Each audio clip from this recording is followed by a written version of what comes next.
Welcome to Bad Ideas, a show where we look at misfires, mistakes, and miscalculations from all throughout history. I'm Tony Southcott. And I'm Albert Berg, and the bad idea this week is brought to you by Mandolinsky. Our friend Dan over on Mixer does a great job making alcoholic beverages that I do not consume.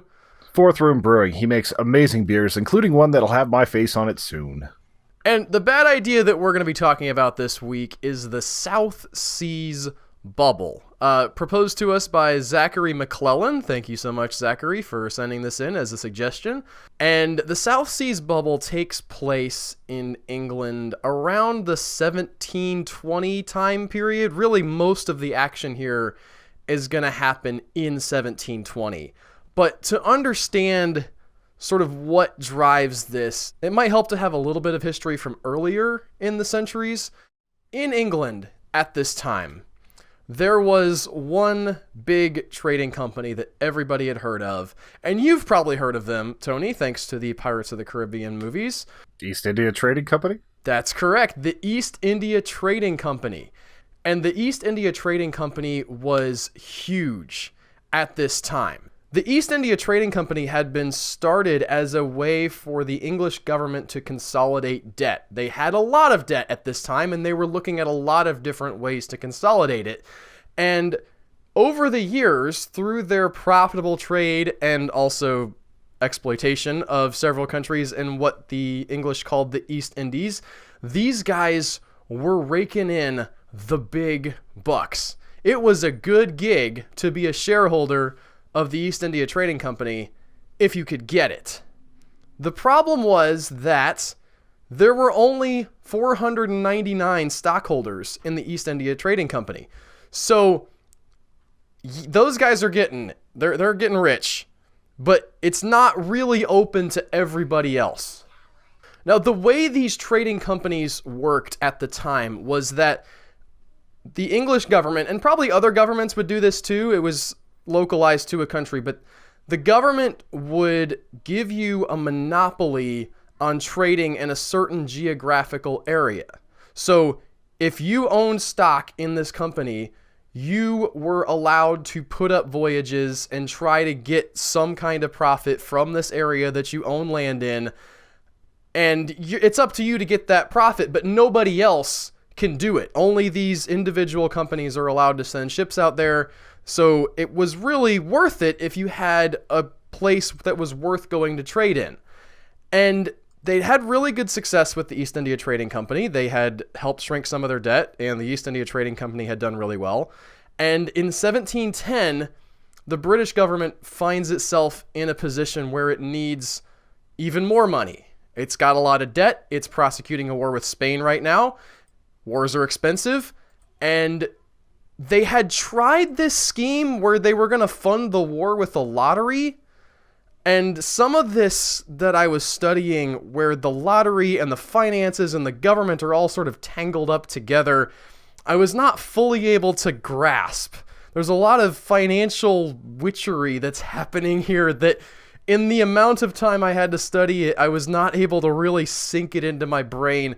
But in essence, what happens is the government owes money to some people, and what they do is they borrow money from other people to pay off the people that they owe, and then they pay a dividend on the amount that they had paid to these people they've borrowed from.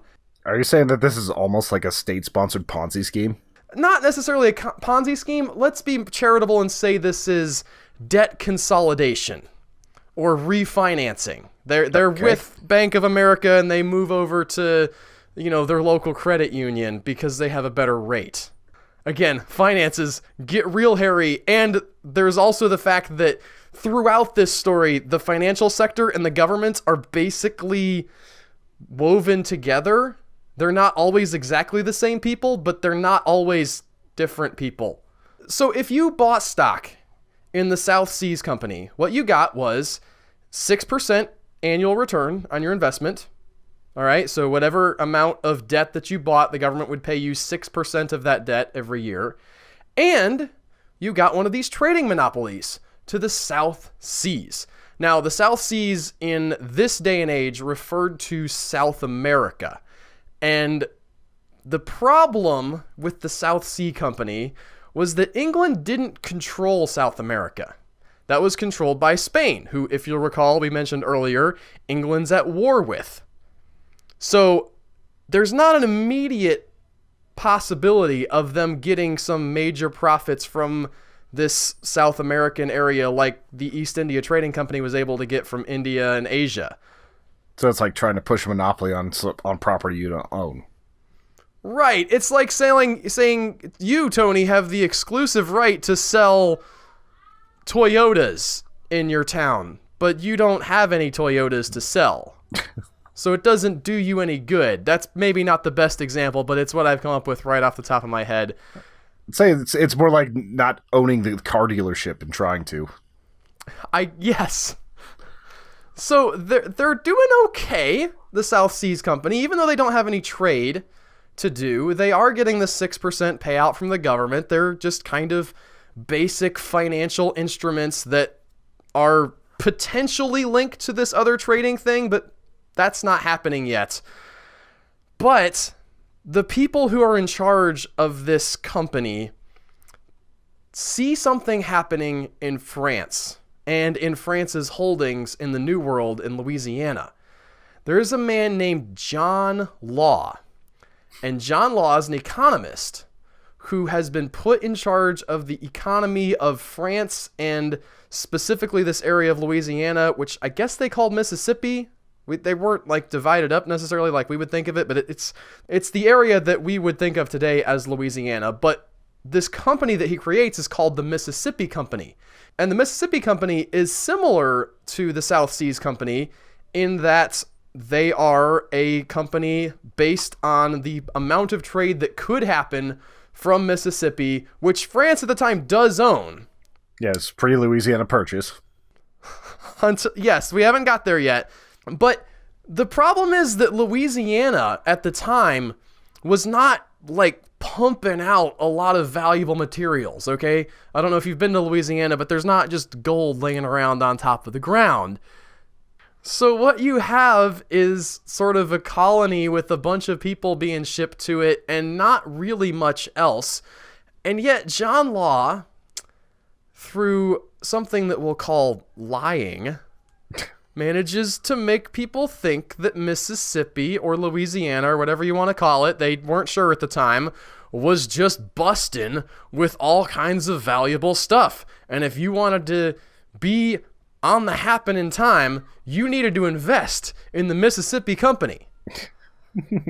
And this is happening almost concurrent with what happens with the South Seas Company. We'll come back to the Mississippi Company in a little bit, but the South Seas Company looks across the channel at France and they see John Law lying or possibly exaggerating the possibilities of what Mississippi or Louisiana might have to offer, and they see his stock going way up. All right? And they know if their stock goes way up, they can sell it for a lot of money. And so they do the exact same thing John Law did. They start spreading rumors that at this time that all this takes place, the war has ended, but the treaty is still being negotiated.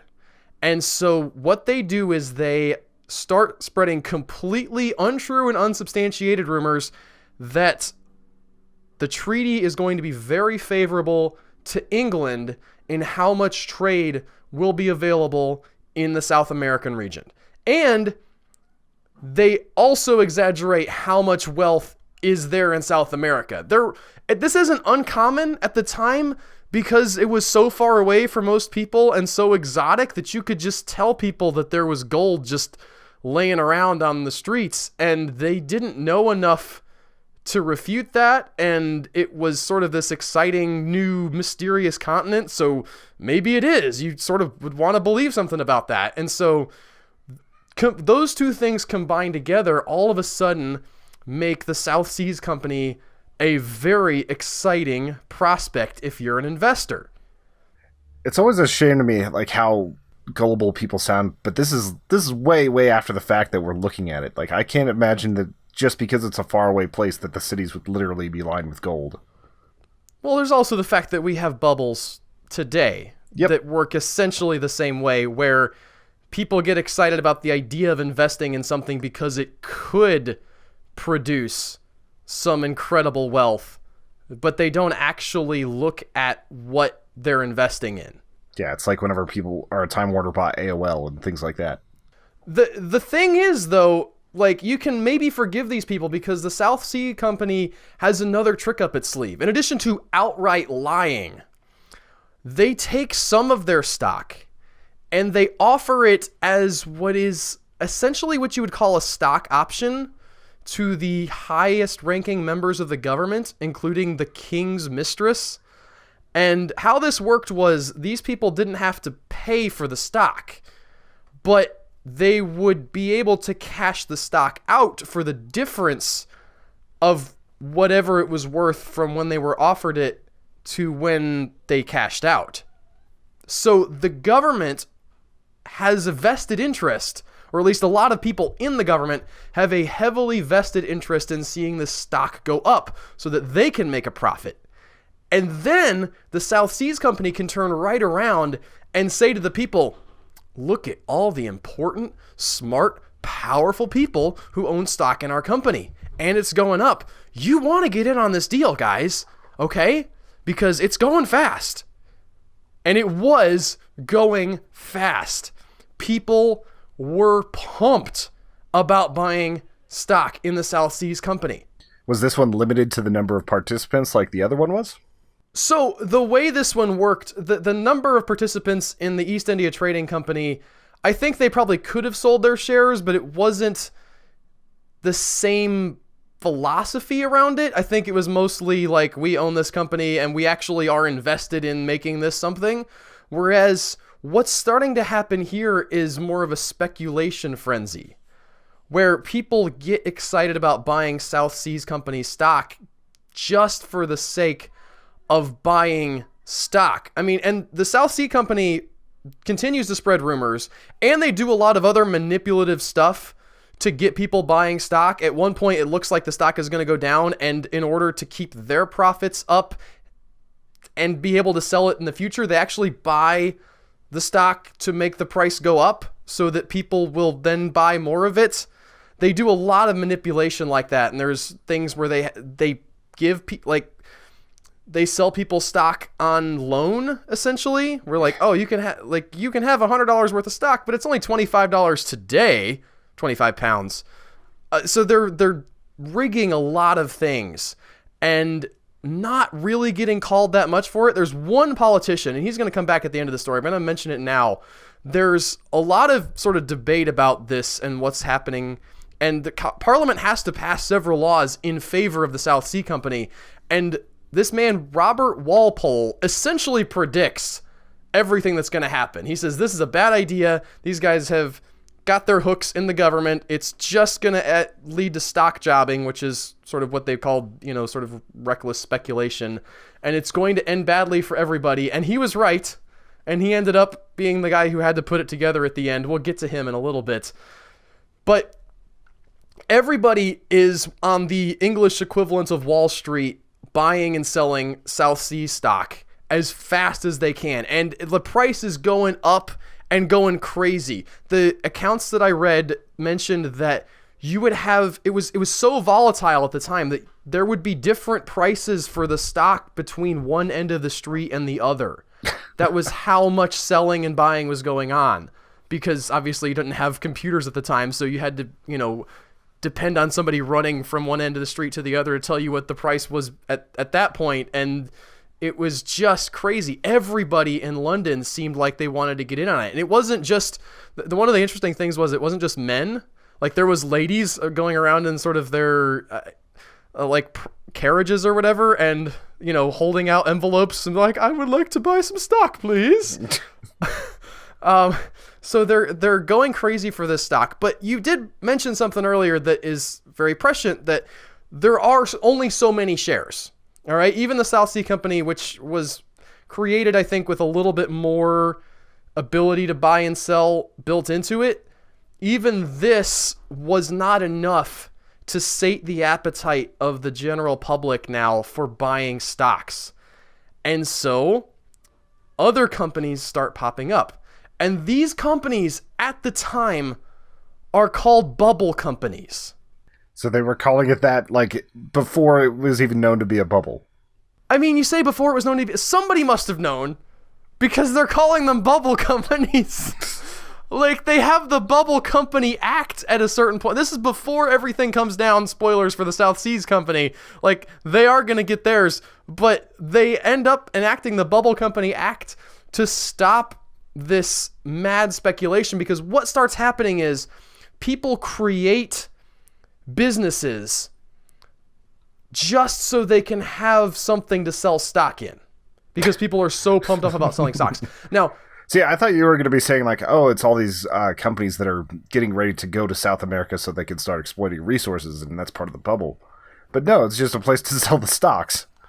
No, because the South Sea Company is the only people who can do the actual stock selling. There's also a practice that happens where they're buying other businesses, like, that have a specific charter, and then not doing what that charter says with them.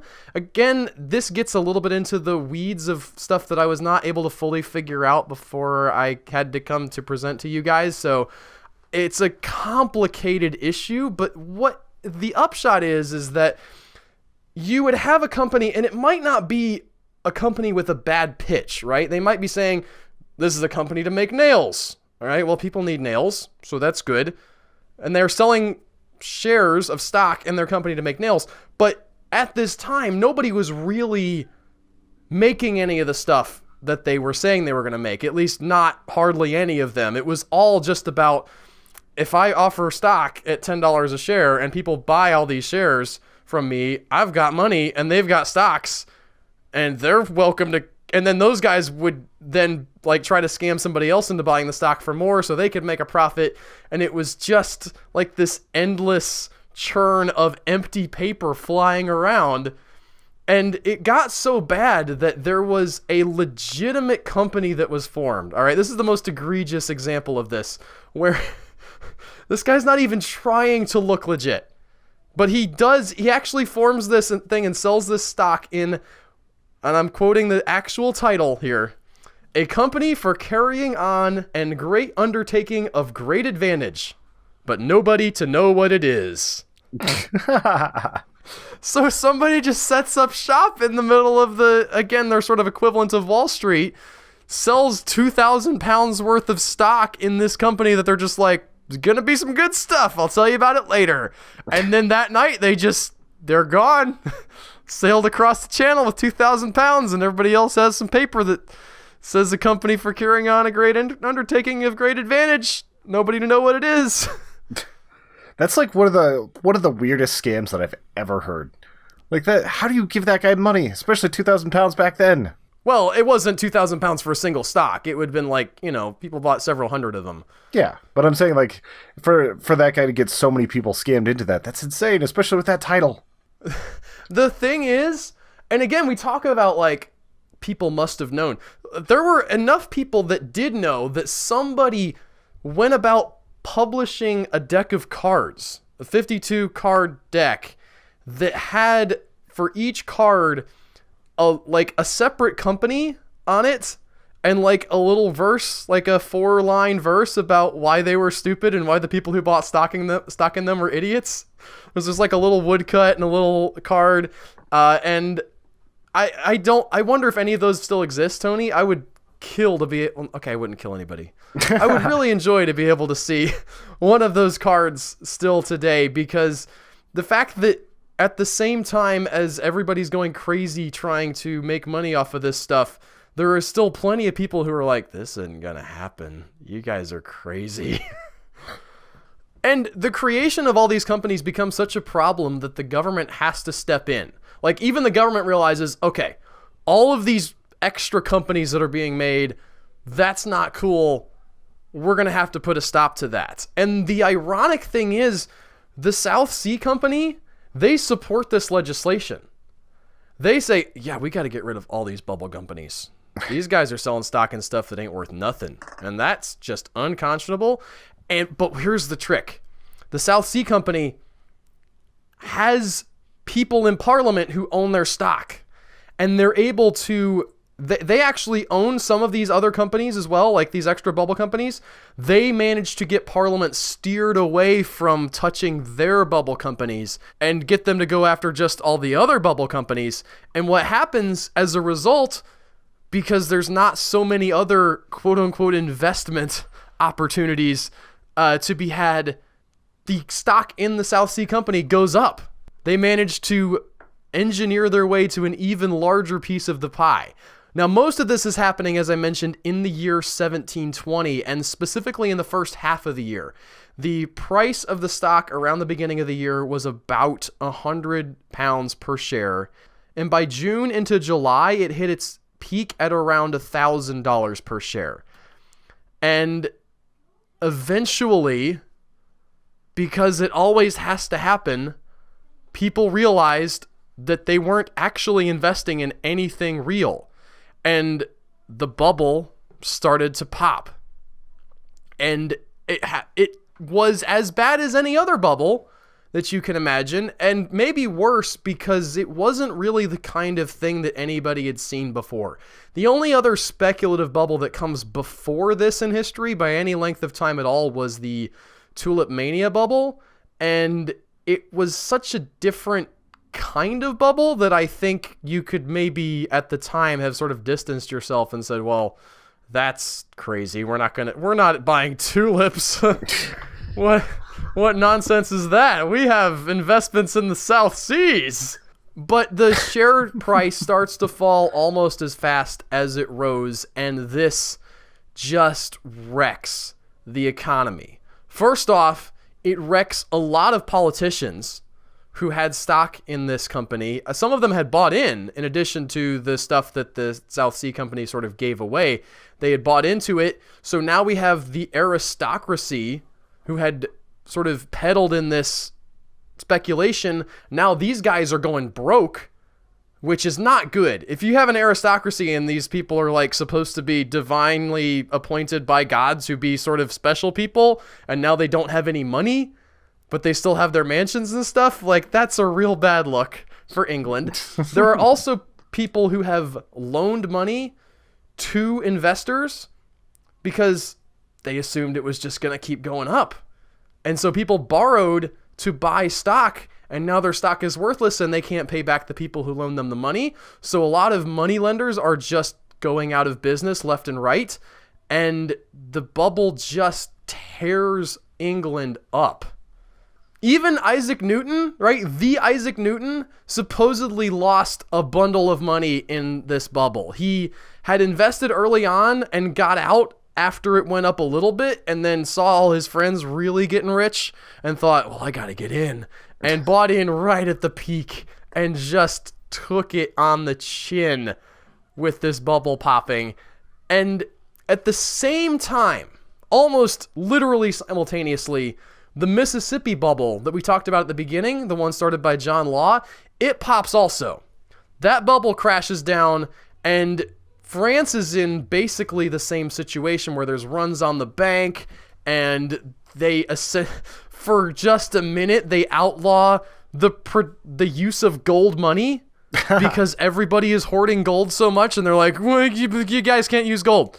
And then they realize how dumb that was, and they allow it again, and they get some people killed in a stampede to get gold because it was legal again. It's a wild time. And we mentioned earlier Robert Walpole. He gets the responsibility of putting all this back together. He, as I mentioned, was one of the few people who spoke out like vehemently against this, and his prophecy turned out to be right. He was the Cassandra that nobody wanted to listen to, that couldn't believe. And when it comes back around, he gets put in charge of putting it all back together. And he does, from what I can tell, as decent a job as it was possible to do.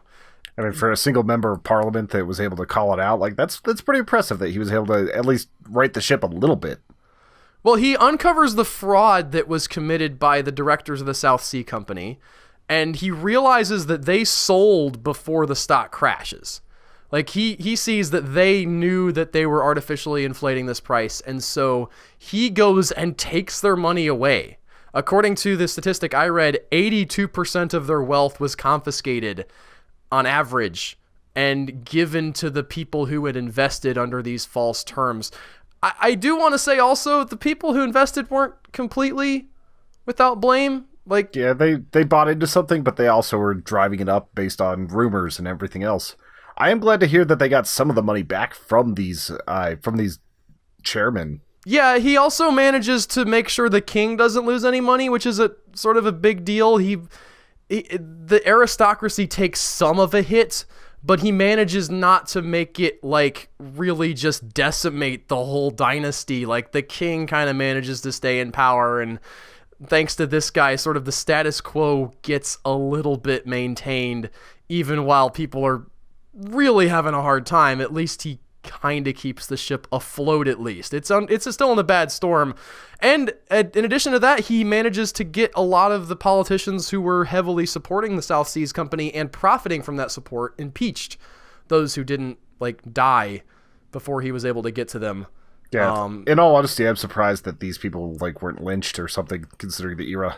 Well, there is a large sort of class difference. I don't know that you could go up to like, the Lord's Manor, and you need to have a big mob. I mean, there is still an army and stuff, so it's I don't know that it was quite that chaotic, but it was a big deal. And I think the bad idea here should be obvious. A, don't lie to make your stock prices go up, because that's just dishonest. And B, you're not going to get rich quick. Okay? Probably. Don't set out to get rich quick. It's a real bad idea to think that you are going to be the one who beats the odds. If there is an amazing money-making scheme, it's either a lie or it's incredibly risky. And if you go into that not knowing those things, you're going to probably take it on the chin. Yeah, especially whenever it's like you and everybody else are going to get so rich off of this. Everyone you know is buying it. It's like, no, it doesn't work that way. There's some scarcity there. It's just not going to happen. Incremental growth. Guys, buy some VTIs. That's all I'm saying. Or just buy gold. That way France can try to keep you from not spending it. Well, that'll at least hedge you against the ravages of inflation. I don't know that it's going to go up the way you would like for like an investment to go up. I look at it as an alternative currency, not so much as like, oh, it's going to turn out to be something huge. Yes, if you're just looking to hang on to what you have, I guess gold is fine. I want to grow, Tony. I want to get rich eventually. True. I have more silver than I have gold. Yes, right before the bubble breaks on the current economic situation. But that's just speculation. But that'll do it for this week, folks. Thank you so much for listening. If you like this episode, don't forget to leave a like if you're over on the YouTube channel. If you have an idea for bad ideas, send it in to badideashow@gmail.com or to our Twitter @HumanEchoes. And if you want to help support us, go over to Patreon, please, and become a patron. We would love it if you could help us support with your money. We give the patrons a shout out at the beginning of almost everything we do. You also get a lot of cool swag and stuff like that too, so there's more to it than just a shout out. Yes, you actually get some things and some early access to some of the stuff we make as well. But that'll be it. Thank you guys so much, and we'll see you next week. Bye. Bye.